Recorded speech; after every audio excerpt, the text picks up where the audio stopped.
Hello dear student, આજનો આપણો વિષય છે વિજ્ઞાન ધોરણ 8 પાઠ 16 પ્રકાશ. આજે આપણે આ વિડીયોમાં પ્રકાશમાં આગળ કેવી રીતે પ્રતિબિંબ મળે છે, બરાબર, પરાવર્તનના પ્રકાર વિશે અભ્યાસ કરીશું. નિયમિત પરાવર્તન, અનિયમિત પરાવર્તન, એ ઉપરાંત માનવ આંખ એના વિશે અભ્યાસ કરીશું. ગુણક પ્રતિબિંબો વિશે અભ્યાસ કરીશું. તો તમે બધા વિદ્યાર્થી મિત્રો પાઠ્યપુસ્તક રેડી રાખજો, નોટબુક જોડે રાખજો, જેથી અગત્યના પોઈન્ટ જે લખાવો હોય તમે નોટબુકમાં લખી શકો. આમ તો દર વખતે વિડીયોમાં સૂચના આપું છું, એટલે હવે તમે ટેવાઈ ગયા હશો, બરાબર ને? બધું રેડી કરી અને પછી જ વિડીયો જોવા બેસતા હશો. તો આપણે આગળના વિડીયોમાં શું શીખ્યા હતા, તમારે ઘરે રહી અને જવાબ આપવાનો છે કે પરાવર્તન એટલે શું. તો પ્રકાશનું કોઈ કિરણ કોઈ સપાટી પર અથડાય છે અને અથડાઈને પાછા ફરવાની કે દિશા બદલવાની જે ઘટના છે એને કહેવાય છે પ્રકાશનું પરાવર્તન. એ ઉપરાંત તમે શું શીખ્યા હતા, તો આપાત કોણ અને પરાવર્તન કોણ, આપાત કિરણ, પરાવર્તિત કિરણ, પરાવર્તનના નિયમો વિશે અભ્યાસ કર્યો હતો કે આપાત કોણ, પરાવર્તન કોણનું મૂલ્ય કેવું હોય, એક સરખું હોય, બરાબર. બીજું, આપાત કિરણ, પરાવર્તિત કિરણ અને લંબ એ ત્રણેય એક સમતલમાં હોય છે, બરાબર. એ ત્રણેય ક્યાં હોય, એક સમતલમાં. વિદ્યાર્થી મિત્રો, આપણે નિયમો એના શીખ્યા. આજે આપણે જોઈશું પ્રવૃત્તિ 16.3 થી શરૂઆત કરીશું કે સમતલ અરીસા PQ ની સામે પ્રકાશનું એક ઉદ્ગમ O મૂક્યું છે. બે કિરણો OA અને OC તેના પર આપાત થાય છે. શું તમે પરાવર્તિત કિરણોની દિશા શોધી શકો છો? સમતલ અરીસા PQ ની સપાટી પર બિંદુ A અને C પાસે લંબ દોરો, પછી બિંદુઓ A અને C પાસે પરાવર્તિત કિરણો દોરો. આ કિરણોને તમે કેવી રીતે દોરશો? ક્વેશ્ચન માર્ક છે. AB અને CD અનુક્રમે પરાવર્તિત કિરણો કહો. તેમને આગળની દિશામાં લંબાવો. શું તેઓ એકબીજાને મળે છે? Question mark. હવે તેમને પાછળની દિશામાં લંબાવો, તેમને પાછળ સુધી લંબાવવાના. હવે તેઓ એકબીજાને મળે છે? પ્રશ્ન ચિહ્ન. જો હા, તો તે બિંદુ પર L અંકિત કરો. શું પરાવર્તિત કિરણો E પર પહેલા કોઈ અવલોકનકર્તાની આંખોને બિંદુમાંથી I માંથી આવતા હોવાનો આભાસ થાય છે? પાછળ નામ નિર્દેશન વાળી આકૃતિ આપેલી છે, તમે જુઓ. એમાં સપાટી PQ છે, AC, પછી નામ આપેલું છે અને એક બે કિરણો એક બિંદુમાંથી પસાર નીકળે છે, એ નામ છે OA અને OC, બરાબર. એ પણ તમે જોઈ શકો. નીચે ડોટ ડોટ ડોટ કરીને લાઈન I સુધી દર્શાવેલી છે, ઉપર BD છે. તો જુઓ કે કારણ કે પરાવર્તિત કિરણો વાસ્તવમાં I પર મળતા નથી, પરંતુ મળતા હોવાનો ફક્ત આભાસ થાય છે. તમે ધોરણ 7માં આભાસી અને વાસ્તવિક પ્રતિબિંબ વિશે શીખીને આવ્યા છો, બરાબર, કે કોને વાસ્તવિક કહેવાય, કોને આભાસી પ્રતિબિંબ કહેવાય. હવે જુઓ તો વસ્તુઓનું આભાસી પ્રતિબિંબ I પર રચાય છે. હવે વાત કરીએ કે આ પ્રકારના પ્રતિબિંબને પડદા પર મેળવી શકાતું નથી. હવે જે પ્રકારના પ્રતિબિંબને પડદા પર ન મેળવી શકાય તે આભાસી પ્રતિબિંબ કહેવાય. અને જે પ્રતિબિંબ આવી રીતે કોઈ પણ પડદો હોય, સફેદ કાગળ કે કાપડ છે કે આવી રીતે કોઈ દિવાલ હોય, બોર્ડ હોય, એના પર આપણે પ્રતિબિંબ મેળવી શકીએ રિયલમાં, તે વાસ્તવિક પ્રતિબિંબ છે. હવે અરીસા દ્વારા રચાતા પ્રતિબિંબમાં વસ્તુનો ડાબો ભાગ જમણી બાજુ અને જમણો ભાગ ડાબી બાજુ દેખાય છે. આ ઘટનાને પાર્શ્વ વ્યુત્ક્રમ કહે છે. તમને એ પણ મેં શીખવાડ્યું હતું ધોરણ 7માં, બુક વાંચી હશે, જો ફરીથી પાઠ વાંચ્યો હશે 7નો તો તમને યાદ રહેશે કે આપણે એક પ્રવૃત્તિ કરી હતી કે જ્યારે તમે સમતલ અરીસાની સામે ઊભા રહો છો અને તમારો જમણો હાથ ઊંચો કરો છો તો તમને તમારો ડાબો હાથ ઊંચો દેખાશે. તમે ડાબો હાથ ઊંચો કરશો તો તમને જમણો હાથ ઉપર દેખાય છે. તો આવું કેમ થાય છે વિદ્યાર્થી મિત્રો? કારણ કે આ ઘટના કેવી છે? પાર્શ્વ વ્યુત્ક્રમ વાળી, બરાબર. હવે વાત કરીએ નિયમિત અને અનિયમિત પરાવર્તન. નિયમિત અનિયમિત પરાવર્તનમાં આપણે શું શીખીશું? તો નિયમિત અને અનિયમિત પરાવર્તન હોય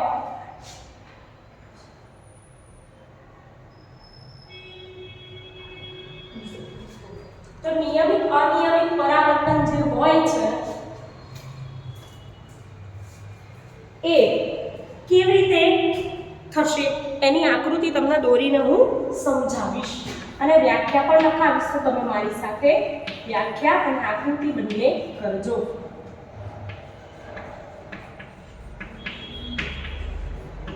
નિયમિત પરાવર્તન પહેલા હું તમને પાઠ્યપુસ્તક પ્રમાણે સમજો પછી સમજો કે આકૃતિ 16.6 જુઓ અને 16.7 જુઓ, બંનેમાં તમને કોઈ ફરક દેખાય છે? તો પહેલા હું 16.6 બતાવું તમને અને ત્યારબાદ બતાવીશ 16.7 વાળી આકૃતિ.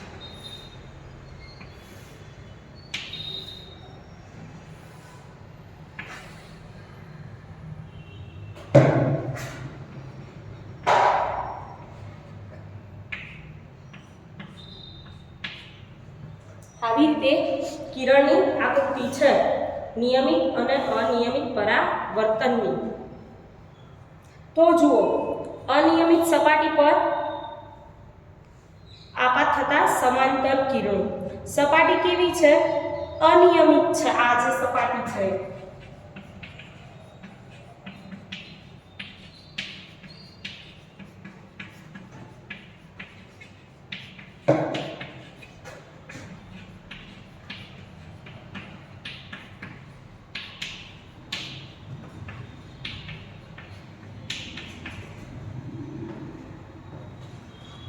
એટલે કે સમાંતર કિરણો છે, બરાબર?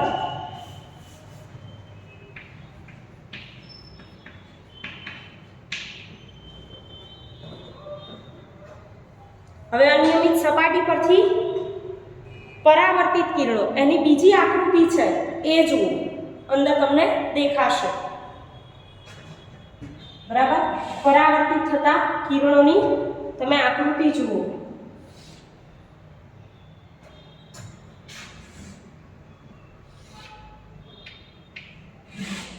આવી રીતે આડા આવડી છે, બરાબર? 16.7 પરાવર્તિત કિરણો. આ સમાંતર કિરણો પહેલા દોર્યા હતા, હવે દોર્યા એ પરાવર્તિત કિરણો છે. અને સપાટી કેવી? અનિયમિત છે. વિદ્યાર્થી મિત્રો, તો જ્યારે બધા જ સમાંતર કિરણો સમતલ સપાટી પર પરાવર્તિત થયા પછી સમાંતર હોતા નથી. હવે અહીંયા શું કીધું છે કે પરાવર્તનના નિયમો, પહેલા પ્રવૃત્તિ વાંચું કે 16.6 માં દર્શાવ્યા પ્રમાણે અનિયમિત સપાટી પર સમાંતર કિરણો આપાત થાય છે તેમ વિચારો. યાદ રાખો કે પરાવર્તનના નિયમો સપાટી પરના દરેક બિંદુ માટે માન્ય છે. વિવિધ બિંદુઓ પર પરાવર્તિત કિરણો રચવા આ નિયમોનો ઉપયોગ કરો. શું પરાવર્તિત કિરણો એકબીજાને સમાંતર છે? શું તમે જોશો કે આ કિરણો જુદી જુદી દિશામાં પરાવર્તિત થાય છે? એમાં તમે જોઈ આકૃતિ 16.7 કે આપાત થતા સમાંતર કિરણો અનિયમિત સપાટી પર સમાંતર, પરંતુ પરાવર્તિત કિરણો છે એ અનિયમિત સપાટી પર એકબીજાને સમાંતર હોતા નથી. આવા પરિવર્તનને વિખરાયેલું કે અનિયમિત પરાવર્તન કહે છે. આ કેવું હતું વિદ્યાર્થી મિત્રો? મેં આકૃતિ દોરી છે એ અનિયમિત પરાવર્તનની છે, બરાબર? પહેલા પાઠ્યપુસ્તકમાં જ એ છે, તો મેં તમને અનિયમિત પરાવર્તનની આકૃતિ દોરી કે એમાં સમાન આપાત થતા કિરણો એકબીજાને સમાંતર હોય, પરંતુ પરાવર્તિત કિરણો એકબીજાને સમાંતર હોતા નથી. હવે વાત કરીએ આપણે પરાવર્તન. એ પરાવર્તનના નિયમોની નિષ્ફળતાને કારણે નથી, તે કાગળ જેવી પરાવર્તક સપાટીની અનિયમિતતાને કારણે. આ સપાટી છે એ કેવી છે? અનિયમિત છે, એટલા માટે આવું થયું. હવે વાત કરીએ આપણે નિયમિત પરાવર્તનની. આ અનિયમિત પરાવર્તનની આકૃતિ હતી. હવે નિયમિત પરાવર્તનની દોરો.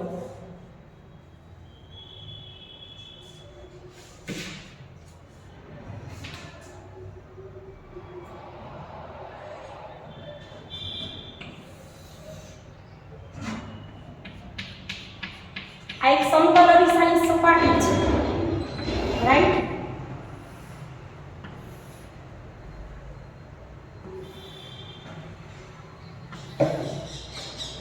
આ સમતલ અરીસાની સપાટી છે. હવે આ સપાટી પર શું થાય વિદ્યાર્થી મિત્રો? તો આવી રીતે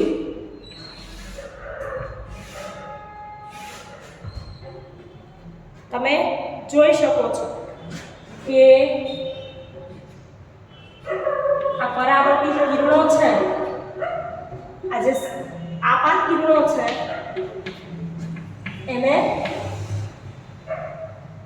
બરાબર જે આપાત કિરણો દોર્યા એકબીજાને સમાંતર અને પરાવર્તિત કિરણો છે પણ કેવા છે સમાંતર છે તો અરીસા જેવી લીસી સપાટી દ્વારા થતું પરાવર્તન એ નિયમિત પરાવર્તન કહેવાય અને પ્રતિબિંબો રચાય છે એના દ્વારા તો શું તમારી આસપાસ બધી વસ્તુઓને આપણે પરાવર્તિત પ્રકાશના કારણે જોઈ શકીએ છીએ તો આપણે આપણી આસપાસ જોવા માટે બધી વસ્તુઓ છે એ તમને પરાવર્તિત પ્રકાશના કારણે જ દેખાય છે ઉદાહરણ તરીકે ચંદ્ર એ સૂર્યમાંથી પ્રાપ્ત થતા પ્રકાશને કારણે પરાવર્તિત છે એ પ્રકાશને શું કરે છે પરાવર્તિત કરે છે આ રીતે આપણે ચંદ્ર જોઈએ છીએ જે વસ્તુઓ બીજી વસ્તુઓના પ્રકાશમાં ચમકે છે તેને પરપ્રકાશિત વસ્તુઓ કહેવાય એટલે કે જે વસ્તુઓને પોતાનો પ્રકાશ નથી પરંતુ એ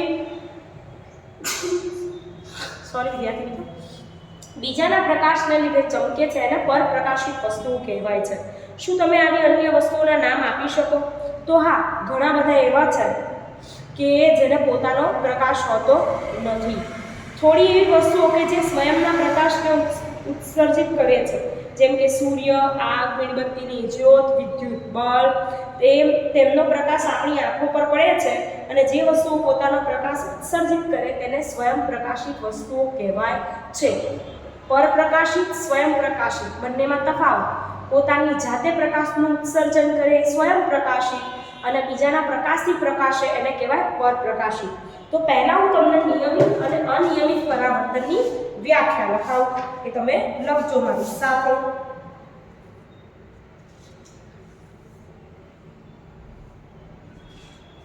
અને આકૃતિ દોરીને પૂછાય 2 માર્ક્સમાં તો પણ તમારે લખવાનું છે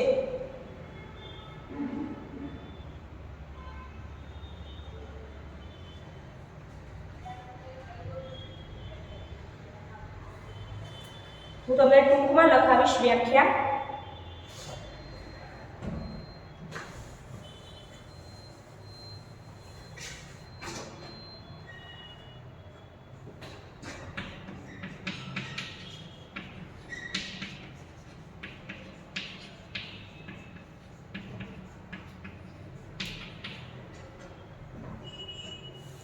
તો પ્રકાશના કિરણો સમતલ ચળકતી સપાટી પર આપાત થાય ત્યારે ચોક્કસ દિશામાં પરાવર્તન પામે પરંતુ પરાવર્તિત કિરણો એકબીજાને પરાવર્તિત કિરણો એકબીજાને સમાંતર હોય છે તો તેને નિયમિત પરાવર્તન કહે છે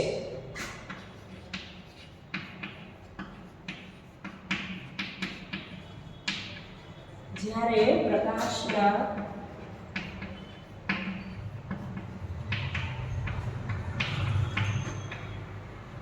કિરણો સમતલ ચળકતી લીસી સપાટી પર આપાત થાય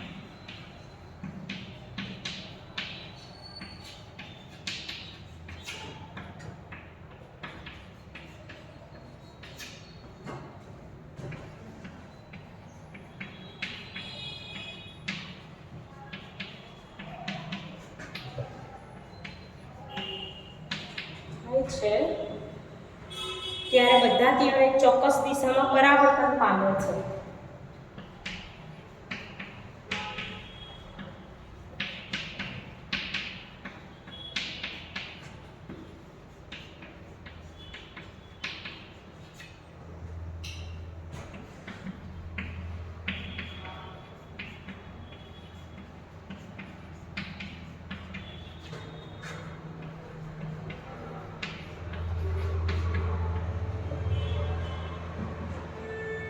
અને પરાવર્તિત કિરણો પણ એકબીજાને સમાંતર હોય છે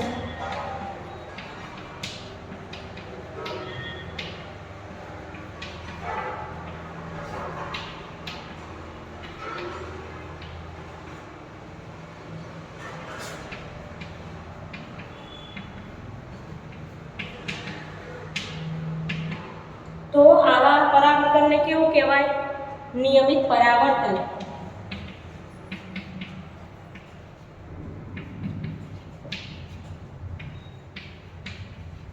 તફાવત છે 2 માર્કના પ્રશ્નમાં પૂછાય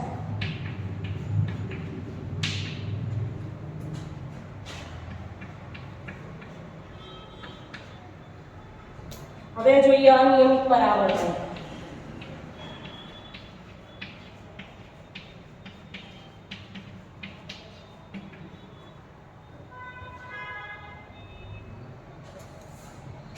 જ્યારે પ્રકાશના સમાંતર કિરણો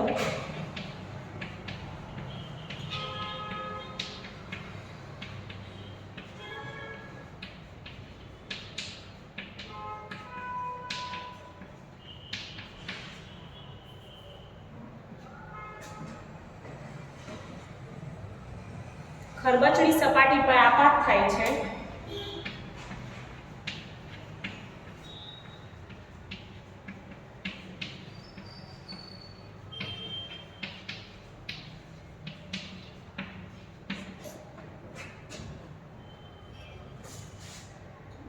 ત્યારે બધા કિરણો જુદી જુદી દિશામાં પરાવર્તન પામે છે.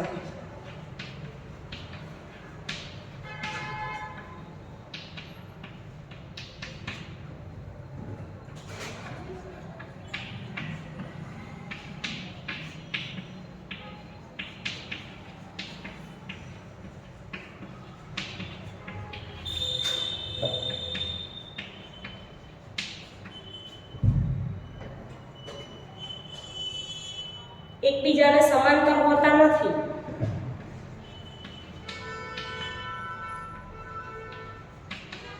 પરાવર્તિત કિરણો છે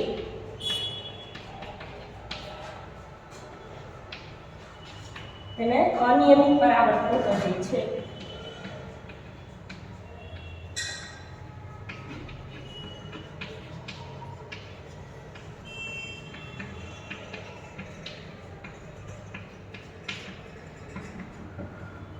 બરાબર વિદ્યાર્થી મિત્રો, આ આપણી બે વ્યાખ્યા તમારે લખીને તૈયાર કરવાની છે.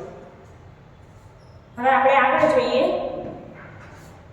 કે પરાવર્તિત પ્રકાશને ફરીથી પરાવર્તિત કરી શકાય છે એવું અહીંયા કીધું છે. તો ચાલો આપણે એ પણ જોઈએ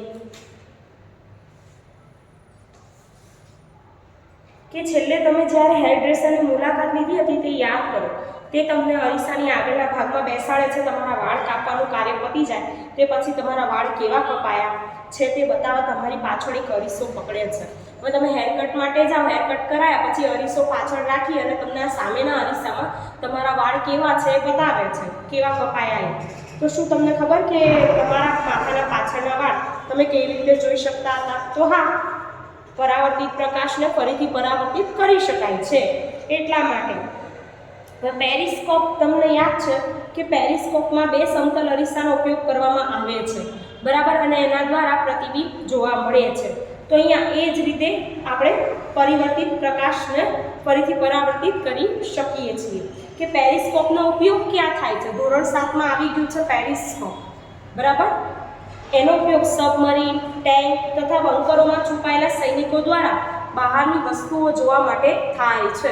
45 અંશના ખૂણે પેરિસ્કોપમાં બે અરીસા ગોઠવેલા હોય છે, બરાબર, જે આપણને પરાવર્તન કરી વસ્તુનું આપણી આંખ સુધી પહોંચાડે છે, વસ્તુને જોવા માટે કેપેબલ બનાવે છે.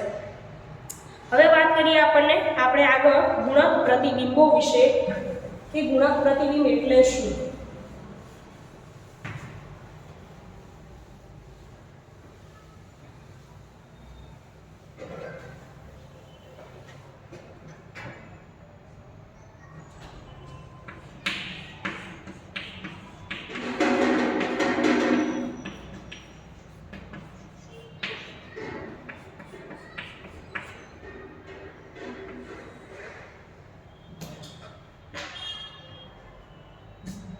હવે જો બે સમતલ અરીસાનો તેની ધાર એકબીજાને સ્પર્શે તે રીતે એકબીજા સાથે 90 અંશનો ખૂણો બનાવે તે રીતે ગોઠવો. જોડવા માટે તમે કોઈ ટેપનો ઉપયોગ કરી શકો. અરીસાઓની વચ્ચે એક સિક્કો મૂકો. જુઓ, તમને દેખાય છે એક સિક્કો મૂકેલો છે. સિક્કાના કેટલા પ્રતિબિંબ તમને જોવા મળે છે? તો વિદ્યાર્થી મિત્રો, અહીંયા તમે જુઓ, સિક્કાના તમને 1, 2 ને 3 પ્રતિબિંબ જોવા મળે છે. હવે ટેપનો ઉપયોગ કરીને અરીસાને જુદા જુદા કોણે, જેમ કે 45 અંશ, 60 અંશ, 120 અંશ, 180 અંશ વગેરે પર જોડો. અરીસાઓની વચ્ચે કોઈ વસ્તુ મૂકો, જેમ કે મીણબત્તી, તમે કોઈ પણ વસ્તુને મૂકી શકો પ્રતિબિંબ જોવા. આપણો શાર્પનર હોય સંચો, એને પણ મૂકી શકો છો. દરેક કિસ્સામાં મીણબત્તીના પ્રતિબિંબોની સંખ્યા નોંધો. તો હવે તમને સમજાયું કે હેર ડ્રેસરની દુકાને તમારા માથાની પાછળ જે વાળ હતા એ કેવી રીતે જોઈ શકો. એકબીજા સાથે કોઈ ચોક્કસ ખૂણે રાખેલા અરીસાઓ દ્વારા અનેક પ્રતિબિંબો રચાવાની ધારણાનો ઉપયોગ કેલિડોસ્કોપમાં સંખ્યાબંધ ભાતો બનાવવા માટે કરવામાં આવે છે. હવે આમાં શું થશે ખબર છે કે ગુણક પ્રતિબિંબ એટલે શું? તો બે અરીસાને એટલા એવી રીતે ખૂણા બનાવીને ગોઠવવાના કે એના તમને અલગ અલગ, જે પ્રમાણે તમારો ખૂણો હશે એ પ્રમાણે તમને અલગ અલગ પ્રતિબિંબોની સંખ્યા જોવા મળશે. જો બે અરીસા વચ્ચેના કોણનું માપ ઓછું થતું જાય તો મળતા પ્રતિબિંબોની સંખ્યા શું થાય? વધતી જાય છે. જેમ જેમ માપ ઓછું તેમ પ્રતિબિંબોની સંખ્યા વધારે. હવે ગુણક પ્રતિબિંબ દ્વારા આપણે આવી રીતે મેળવી શકીએ. હવે ગુણક પ્રતિબિંબો એકચ્યુઅલીમાં છે શું? બરાબર, તો હું તમને એ સમજાવું કે બે અરીસાની પરાવર્તક સપાટી એકબીજા સામે રહે, તેની ધાર એકબીજાને સ્પર્શે અને એકબીજા સાથે અમુક માપનો ખૂણો બનાવે છે બંને વચ્ચે, અરીસા વચ્ચે. તેમ ગોઠવવાનું. હવે તેમની વચ્ચે એક વસ્તુ ગોઠવવાની. આપણે વસ્તુ ગોઠવી અહીંયા જોયું, તમે રૂપિયાનો સિક્કો છે, તમારી પેન્સિલ છે કે મીણબત્તી એવું મૂકી શકો અને અરીસામાં પરાવર્તન થઈ સામસામે એકબીજા, બે અરીસા ગોઠવે એટલે સામસામે પરાવર્તન થઈ અને ઘણા પ્રતિબિંબ રચાય છે. આ ઘટનાને ગુણક પ્રતિબિંબ કહે છે. તો આ હતું ગુણક પ્રતિબિંબ. તમને મેં શું શીખવાડ્યું? નિયમિત પરાવર્તન, અનિયમિત પરાવર્તન. બરાબર, ગુણક પ્રતિબિંબ એટલે શું? હવે હું તમને જે સમજાવું છું, બરાબર, એને તમારે શું કરવાનું કે વ્યાખ્યા રૂપે તૈયાર કરવાનું છે. એટલે પાઠમાં તમે પાઠના મુદ્દા વાંચો તો તમને વ્યાખ્યાઓ આવડી જ જશે. હવે તમને ખાસ એક આમાં કહી દઉં કે બે અરીસા વચ્ચેના કોણનું માપ ઓછું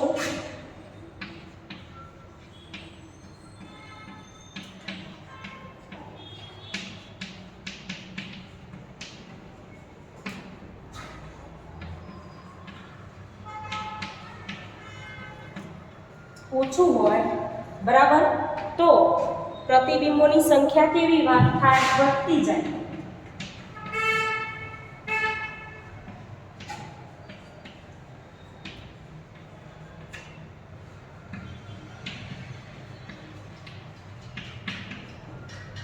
બરાબર, તો આપણે આ વિડીયોમાં આટલે સુધી રાખીશું. તમે નિયમિત પરાવર્તન, અનિયમિત પરાવર્તન, ગુણક પ્રતિબિંબ વિશે વાંચો, વિડીયો જોજો અને તૈયારી કરતા રહેજો. Thank you.